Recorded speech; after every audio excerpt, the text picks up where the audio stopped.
आज Doubtnut app download करें। Doubtnut पर अपने सभी गणित, रसायन विज्ञान, भौतिक विज्ञान और जीव विज्ञान के डाउट्स का करो सफाया। बस प्रश्न की फोटो खींचो, एक ही प्रश्न को क्रॉप करो और तुरंत वीडियो सोल्यूशन पाओ। अभी डाउनलोड करें। नमस्कार दोस्तों, दिया गया प्रश्न है किसी अर्धचालक युक्ति का नाम लिखिए जो भंजन क्षेत्र में पश्य बायस पर परिचालित होती है। तो वह युक्ति कौन सी होती है? यह एक साधारण पीएन जंक्शन डायोड ही होता है, ठीक है। और इसमें जो डोपिंग होती है वह साधारण पीएन जंक्शन डायोड से कैसी होती है? अधिक होती है। अगर यह क्या है, एक साधारण पीएन जंक्शन डायोड है, तो इसमें डोपिंग का जो मान होता है वो कैसा होता है? अधिक होता है। तो दोस्तों यह जो कहलाता है ज़ेनर डायोड है, ठीक है। तो ज़ेनर डायोड में क्या होता है? ज़ेनर डायोड में पीएन जंक्शन डायोड से थोड़ी ज़्यादा मात्रा में डोपिंग करी जाती है, जिसके कारण क्या होता है, अगर यह पी क्षेत्र है और यह एन क्षेत्र है, तो पी क्षेत्र और एन क्षेत्र अग्र अभिनत में तो सेम एक पीएन जंक्शन डायोड की तरह ही व्यवहार करेगा, लेकिन जब इससे क्या किया जाता है, इसे पश्च अभिनत अर्थात क्या किया जाता है, ऋण जो एन वाला क्षेत्र है उसको बैटरी के धन सिरे से और जो पी क्षेत्र है उसे बैटरी के ऋण सिरे से जोड़ा जाता है, तो ये संधि प्राचीर है वह क्या, इसका मान बढ़ने लगता है धीरे धीरे।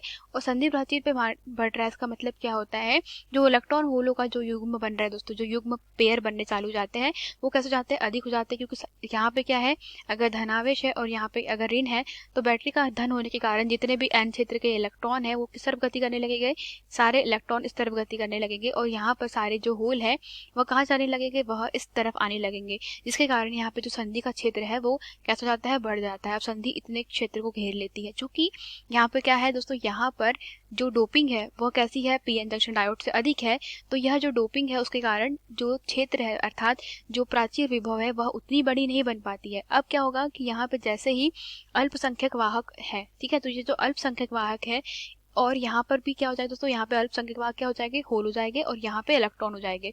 तो ये जो इलेक्ट्रॉन और होल है दोस्तों क्या करेंगे, अब यह धारा प्रवाहित होने का कारण बनते हैं। अब जब यह धारा प्रवाहित होने का कारण बनते हैं तो दोस्तों अब एक पर्टिकुलर मान आता है कि इसके बाद अगर आप क्या करेंगे, आप आपके डायोड का पश्च दिशिक जो वोल्टेज है, ठीक है, पश्च दिशिक जो वोल्टेज है उसका अगर मान बढ़ा दे, अर्थात पहले मान ले कि यहाँ पर आपने कितना वोल्ट लगाया था, यहाँ पर लगभग 20 वोल्ट के बराबर लगाया था, और फिर मान ले कि आपने पहले जब 20 वोल्ट लगाया था तब एक पर्टिकुलर दिशा तक की धारा प्रवाहित, एक पर्टिकुलर रेंज में धारा प्रवाहित हो रही थी, मतलब धारा नहीं प्रवाहित हो रही थी, धारा से प्रवाहित हो रही थी। क्यों?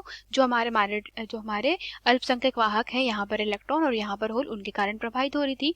पर अब जैसे ही यहाँ पे मान ले कि 20 वोल्ट से क्या कर दिया जाए, बैटरी में जो वोल्टेज का मान है 20 से मान लो आप 30 कर देते हैं, ठीक है। तो इस स्थिति में अब क्या होगा, जब आप 30 वोल्ट यहाँ पे आरोपित कर दे, तो अभी तक धारा कैसी बह रही थी, कुछ इस प्रकार से बह रही थी, लेकिन जैसे ही आपने 30 वोल्ट लगा देते हैं तो क्या होता है, यहाँ पे विद्युत क्षेत्र का मान बढ़ जाता है। और जैसे ही दोस्तों यहाँ पे जो क्या होते हैं, इलेक्ट्रॉन और होलों के युग्म आपस में बने होते हैं, तो ये जो इलेक्ट्रॉन होल युग्म है वे क्या हो जाते हैं, टूट जाते हैं, जिसके कारण क्या हो जाता है, एक साधारण अगर पीएन जंक्शन डायोड रहे तो वहां पे धारा का मान कुछ इस प्रकार से बढ़ने लगता है।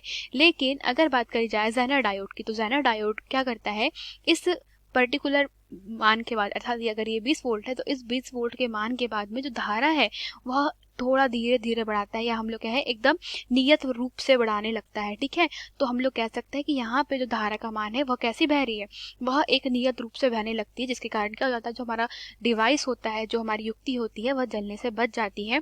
इसीलिए इसे क्या कहते हैं, भंजन क्षेत्र कहते हैं। और इस भंजन क्षेत्र में अच्छे से काम कौन करता है, भंजन क्षेत्र में काम करने वाला जो युक्ति होती है वह होती है ज़ेनर डायोड। तो ज़ेनर डायोड जो अग्र अभिनत में है दोस्तों, ये ग्राफ क्या प्रदर्शित करता है, ज़ेनर डायोड की वर्किंग। तो ज़ेनर डायोड की जो कार्यविधि है वो कैसे प्रदर्शित करता है कि जो साधारण पीएन जंक्शन डायोड होता है उसकी अग्र अभिनति में जैसा काम होता है वैसा ज़ेनर डायोड में भी होता है। जैसे कि यहाँ पर एक पर्टिकुलर वोल्टेज के मान तक की क्या होती है, धारा नहीं प्रवाहित होती है, फिर धारा का मान बढ़ जाता है और एक तरीके से नियत रूप से धारा बढ़ती है, ठीक है। परंतु दोस्तों यहाँ पर क्या करता है, ज़ेनर जो होता है वह किसी, हम लोग कह सकते हैं यह जो होता है क्षेत्र कहलाता है भंजन क्षेत्र। इस भंजन क्षेत्र में कार्य करता है। अगर यह भंजन क्षेत्र में दोस्तों कार्य कर रहा है, इसका मतलब क्या है कि यहाँ पर जैसे ही पश्चिम दिशक वोल्टेज अप्लाई किया जाता है, तो जैसे ही वोल्टेज का मान बढ़ाया जाता है, अर्थात आपने इस मान से ज़्यादा वोल्टेज बढ़ाया, तो उसके सापेक्ष जो दोस्तों वोल्टेज बढ़ाने के बाद भी क्या होती है, वहाँ पर जो प्राप्त होने वाली धारा होती है वह आप देख रहे हैं कि एक समान रूप से बढ़ रही है, मतलब यहाँ पे धारा में परिवर्तन नहीं हो रहा है, ठीक है। तो यही होता है हमारे पास में ज़ेनर डायोड। और हमारे प्रश्न का उत्तर क्या है, ज़ेनर डायोड। धन्यवाद। कक्षा 6 से 12वीं से लेकर नीट, IIT, JEE वो एडवांस के लेवल तक 1 करोड़ से ज्यादा छात्रों का भरोसा। आज ही डाउनलोड करें डाउटनेट ऐप या व्हाट्सएप करें अपने सारे डाउट्स 8400 400 400 पर।